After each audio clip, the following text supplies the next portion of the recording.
Thank you, Brett, and thank you, viewers. I'm really happy to be part of our partnership with the Eisenhower Health to present this series for topics that are important for senior health and well-being.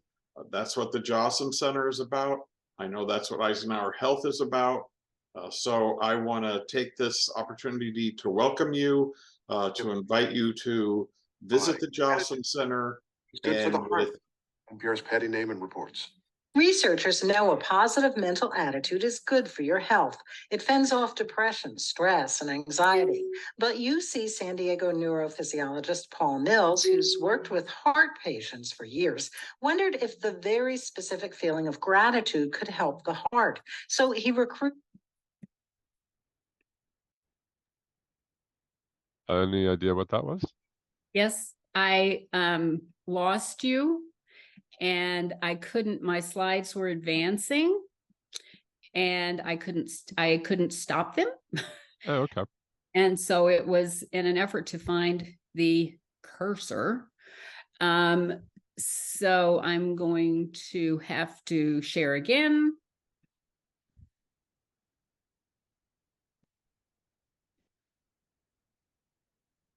And Jack, were you done? Or if not, I can edit you in, or I can start you over, whichever you prefer. You're on mute, Jack. I think I was done. I was just going to say something about gratitude during the holidays, but I don't need to. Okay. All right. So with that in mind, I can I'll splice that in and have Jack's opening. And then what I'll do right now, Karen, is I'm going to say thank you, Jack Newby, and then I will say I'm now turning you over to Karen Stewart. How about that? Okay. So let me do that, and I'm going to give me 1 second. A spotlight, Karen Stewart. All right. Thank you, Jack, for that intro on Joslin Center and our health and wellness series for our more senior community. We appreciate you so much.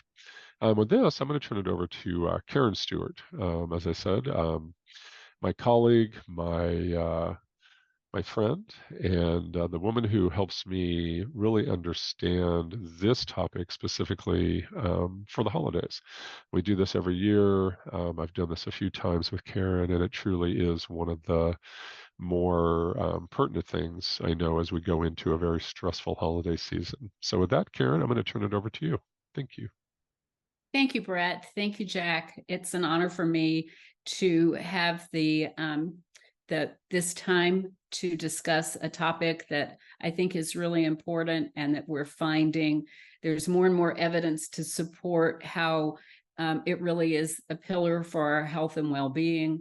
I think as both Brett and Jack said, as we move into the holiday season, which is so wonderful, and we think about all that we have to be grateful for, but it's also incredibly stressful. And I believe for many in our senior community, there are additional stressors this year with so much of the unrest that is going on in our nation and across the world. So I hope to provide some tips that might be of benefit as we seek to find gratitude in very busy lives. Thank you. It's always helpful to know what people are interested in. And so if you have something that you really wanted to have covered today, I hope I touch upon it, or perhaps toward the end provide you with some resources to give you some additional tools to use as you go about creating your optimal life.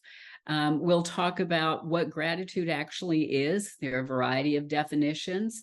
We'll look at the benefits. We'll look at the pillars of gratitude as per one researcher. We'll review some resources, and then we'll have a general wrap up. Unlike other times when I've taught this class, as I was looking to refresh, I found some additional resources, and I also came up on an NPR clip that I believe I played for this last year, but I think it really rings true and helps to point out the evidence and the science behind living a life of gratitude.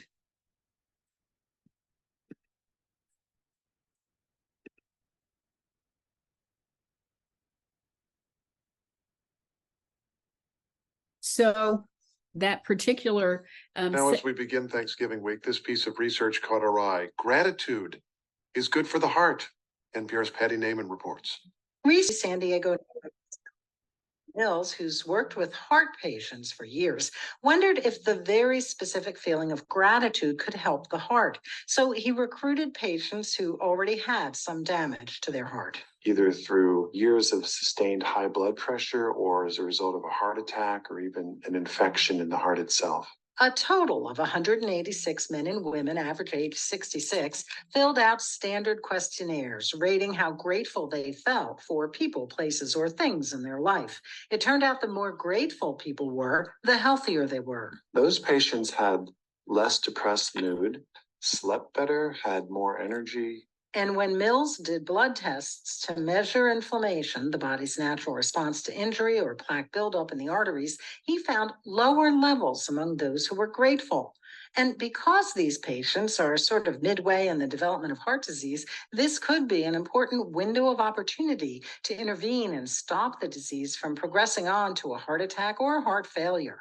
So Mills did a follow-up study to look even more closely at gratitude. He tested patients for heart disease and then asked them to keep a daily journal. We asked them for most days of the week, please sit down and write down 2 or 3 things that you are grateful for.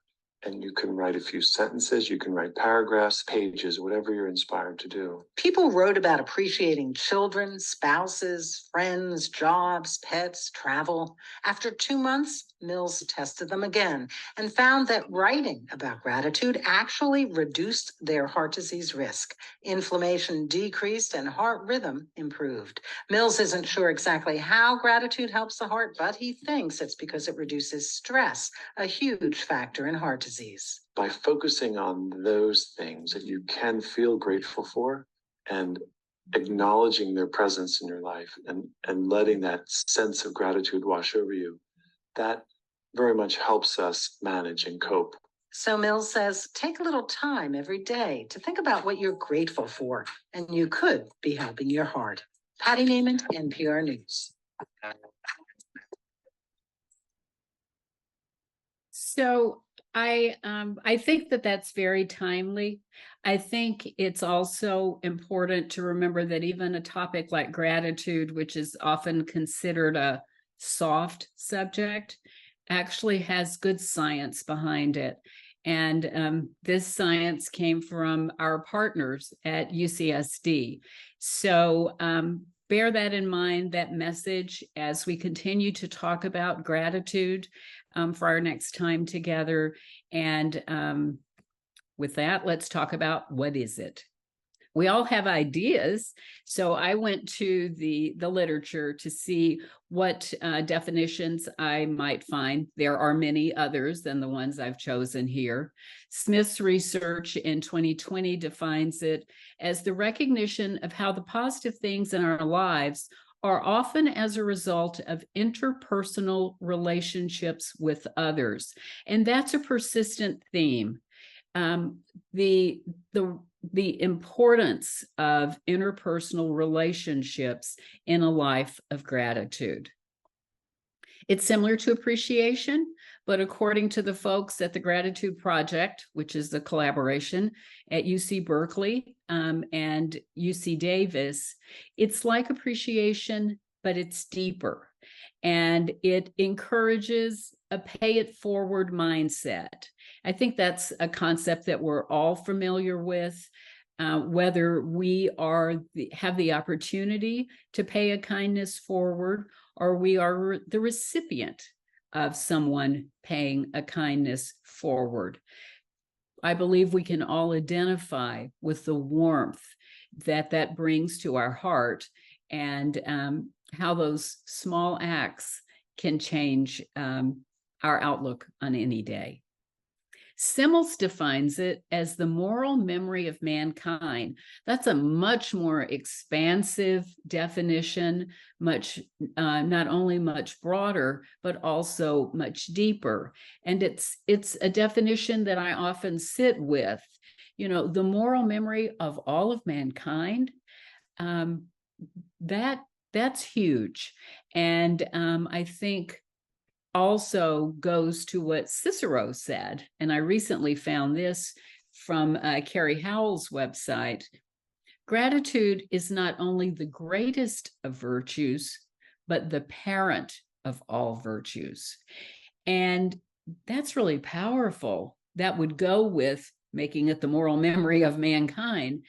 But as Howells explores in her work, virtues are those traits that we have that are part of the tapestry of who we are. They're not transactional. They're not based on a singular event. They make up who we are. And so gratitude, seen as the parent of all virtues, is really an extremely powerful trait for us to have, particularly as I believe we all wish to move forward to live our best lives that are happy and have purpose and are joyful. So what are the pillars? And you'll find different characteristics based on whoever's work you're reviewing at that point in time. This work comes from Carrie Howells. She's a new researcher that I found as I was trying to freshen content for our time together. She's out of Australia, Tasmania specifically, and she teaches gratitude. She's written texts on gratitude for educators to bring gratitude to education. And she also has a book that I'm pretty intrigued with called Untangling You: How I Can Be Grateful When I Feel So Resentful. I think that happens to all of us. So I'm curious, and we'll be spending some time with her book. But she defines 6 pillars of gratitude as relatedness. And our earliest definition on the previous slide pointed out the importance of relationship. And in Howell's work, she really states that having relationships a priority in one's life is a key pillar to gratitude. Sincerity and being one's authentic self is also required. Empathy, the ability to appreciate the challenge of another, the path of another. Self-regard, and when we look at the benefits of gratitude, we'll look at this particularly again, because self-regard is about how we think of and hold ourselves. And to live a life of gratitude, we need to hold ourselves with some regard and to have some confidence about that. Integrity, we need to live a life that, yes, is authentic and also has a moral compass attached to it. And we need to bring humility to this life, to particularly as we are, again, in relationship with others, which is another key pillar. So I commend her work to you. What's the purpose? What difference does it make? So the purpose is really to heighten the sense of joy we have in our lives. It does have physiologic benefits to both the cardiovascular and neurologic systems, and we'll talk about that. It's not truly the purpose, but one of the tools that helps us to keep a mindset of gratitude is journaling. And you heard about that in the UCSD study with the clip played earlier. You'll see it sprinkled throughout the literature. It's been my own experience. I've journaled gratitudes for 30 years, and it helps us to stay present, to be aware of what's going on right now, if we do this in a way that has specificity to it and is related to our specific life at this specific time. So it's not, I'm grateful to be alive. That may be true if you just almost avoided a serious injury. Okay, so that would be so. But the more specific you make them, the more important they are and the more helpful they are when we're trying to build a life that is centered around gratitude. And as always, we can just go back to Pooh, because Piglet noticed that even though he had a very small heart, it could hold a rather large amount of gratitude. And I think that that's a good way to think of how gratitude helps us to expand our hearts and to expand our being, all of which helps to heighten that sense of joy. So what are the benefits? And this particular one came from the Happier Human website, which is filled with many resources and links. So let's take a little bit, though, and look at these. So the benefits, emotional benefits, are feeling better, more relaxed, happier memories, more resilient. And that really resonates for me when I think about the NPR clip about how they think, the researchers at UCSD think that the link with heart disease is probably related to managing stress. And I've shared conversations with some of you at other times about the importance of managing stress. And so that's a key piece. And that also affects our cardiovascular and our neurologic systems when we can respond versus reacting, because then we can slow down the cascade of stress hormones that are released by the adrenal glands.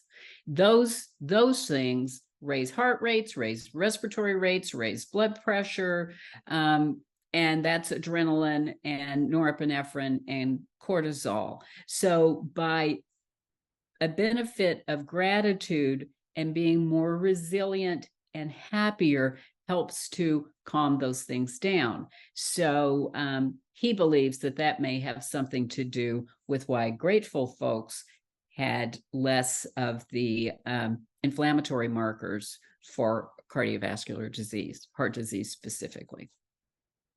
Socially, what does it mean? Typically, people who are grateful are more social. Doesn't mean you suddenly become an extrovert, but they enjoy people because, again, relationship is a priority. Marriages are better. There's more kindness. Relationships are deeper because they're based on the relationship. They're not transactional. And there are more friendships. And again, I think of friendship differently than I think of acquaintance. An acquaintance, someone you can enjoy time with, but a friend is someone who really knows you.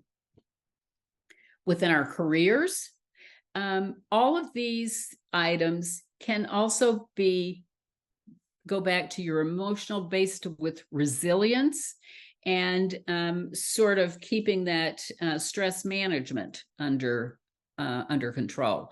So there's better networking for being more social.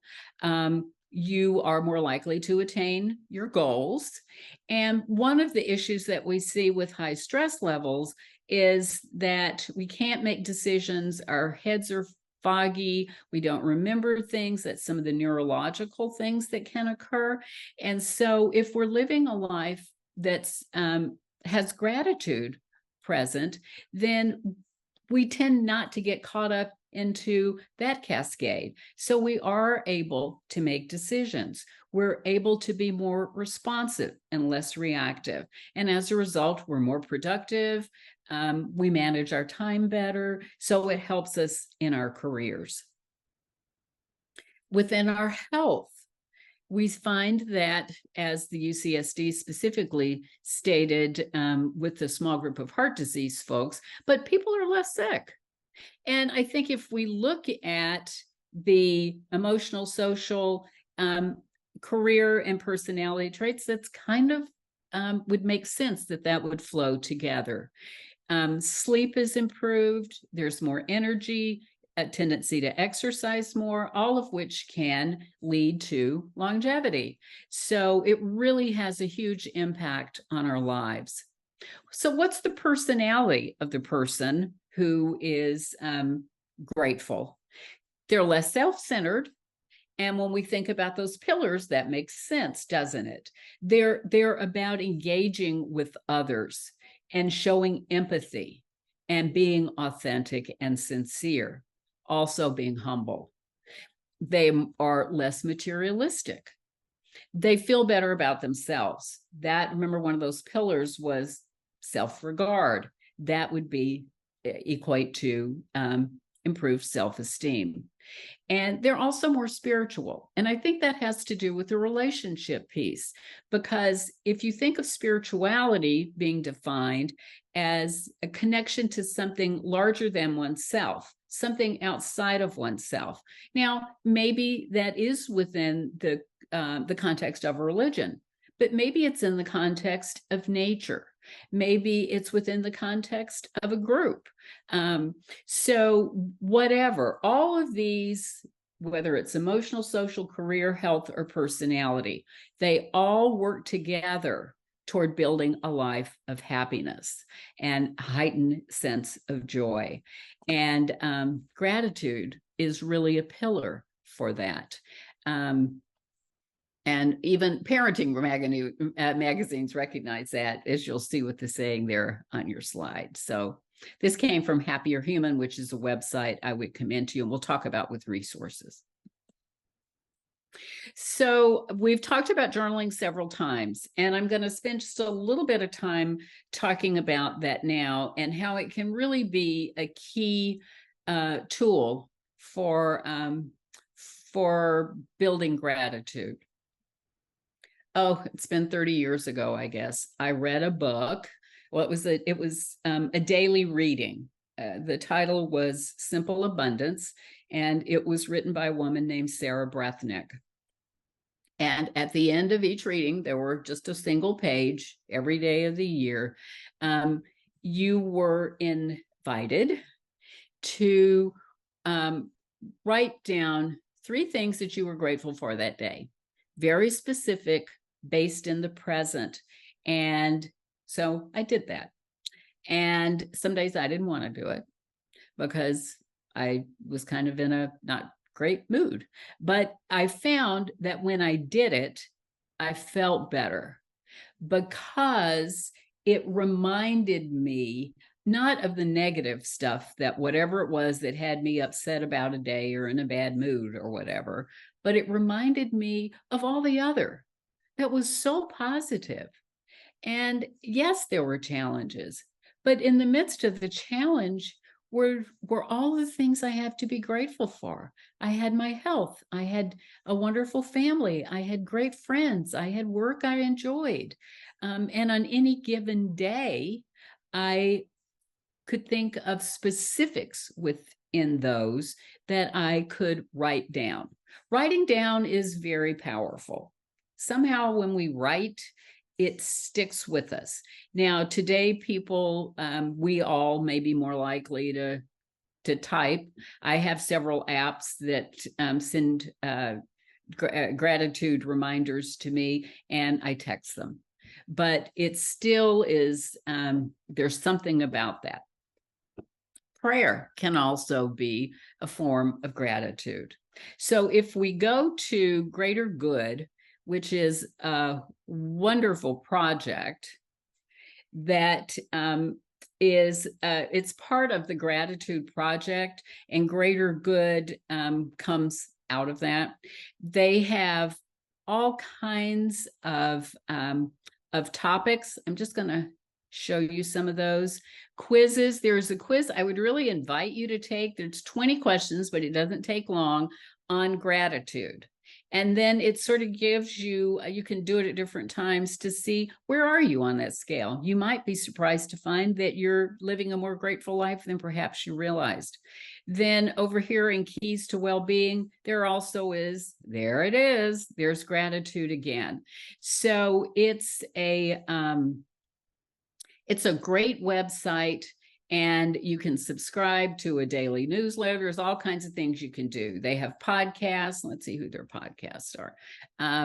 So lots and lots of things to do for you to choose what works best for you in terms of building that grateful life.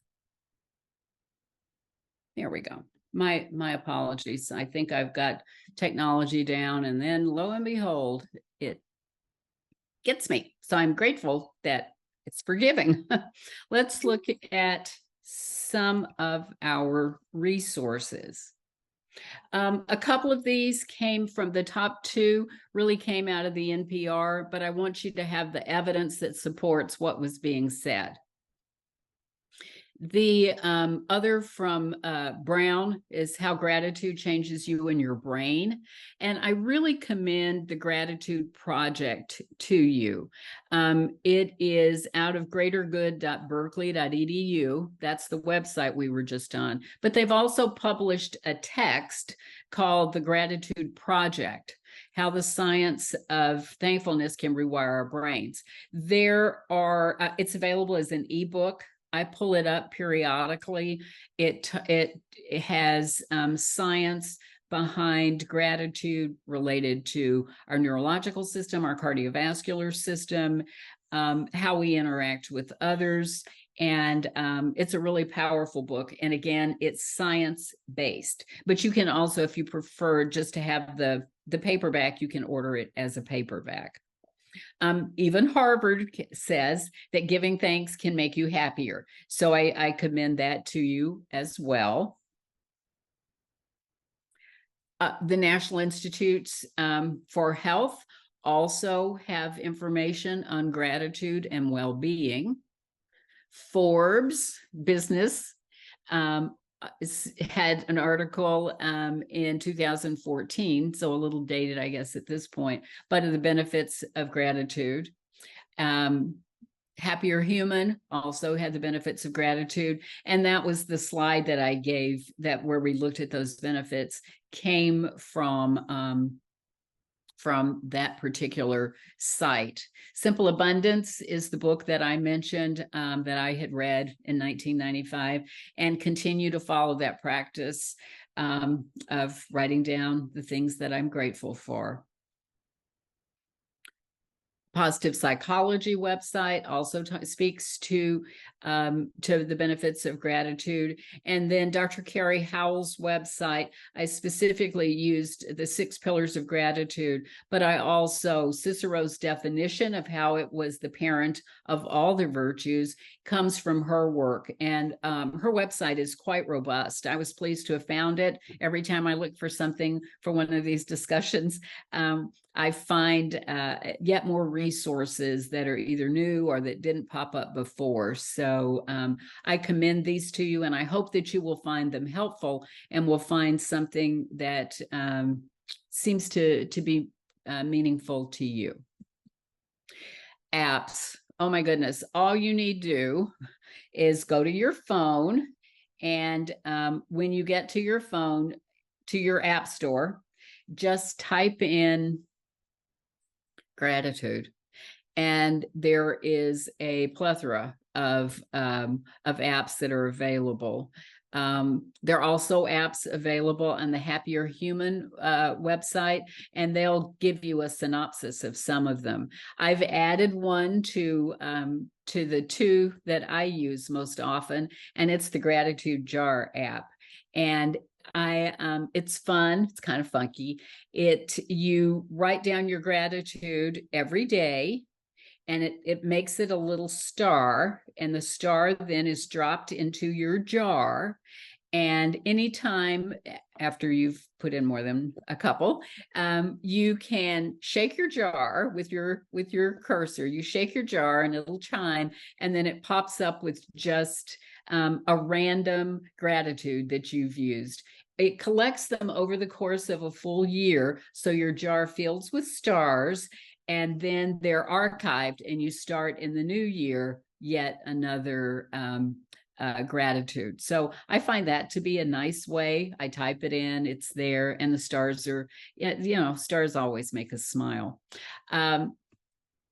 I subscribe to Mushroom Coffee, and they are, it's a young couple, and they are also all about gratitude and trying to live a sustainable, positive influence existence.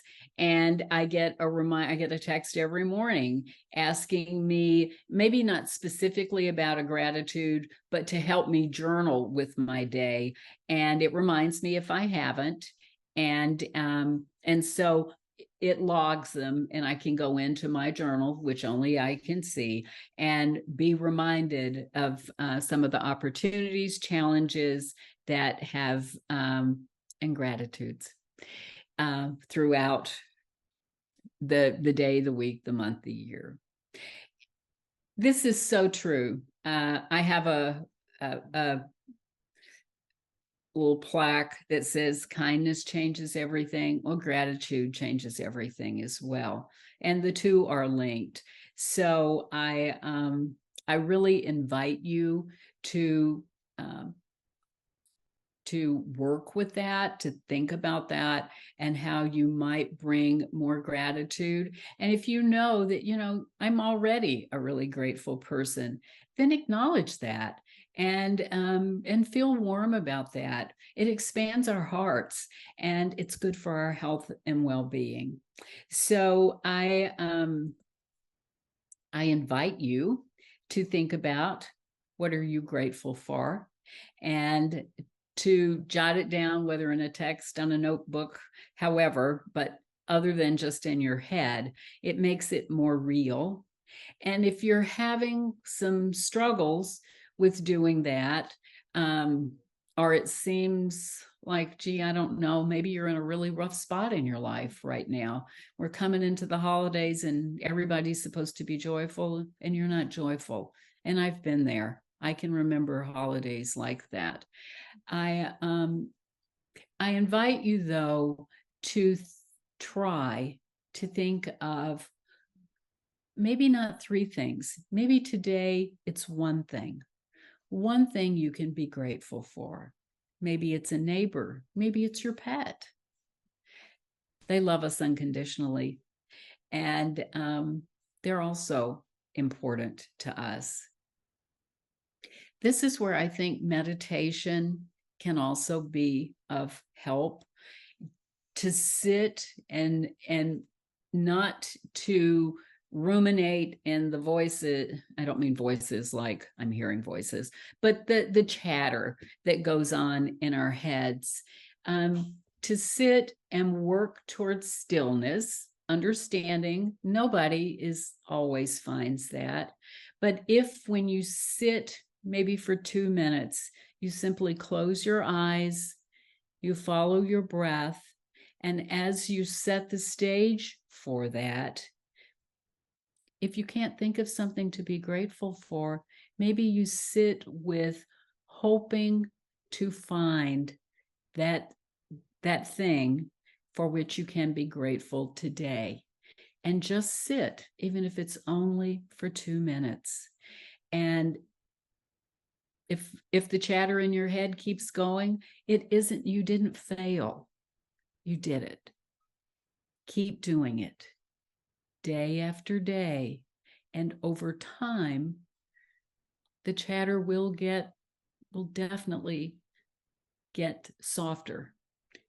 And in time, the soft voice that lives within each and every one of us, that brings us our truth, will speak to you.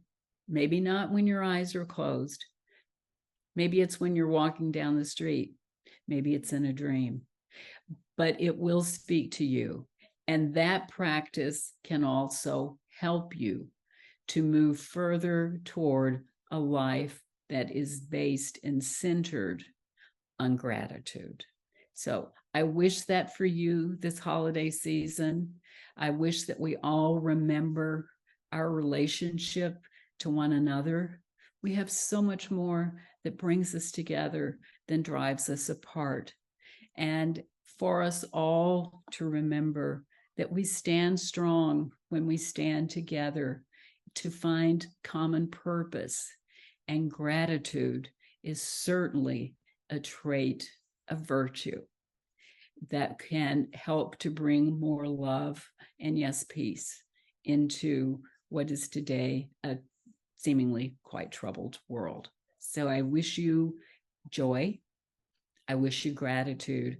And I thank you for the opportunity to have been able to spend some time with you on this day.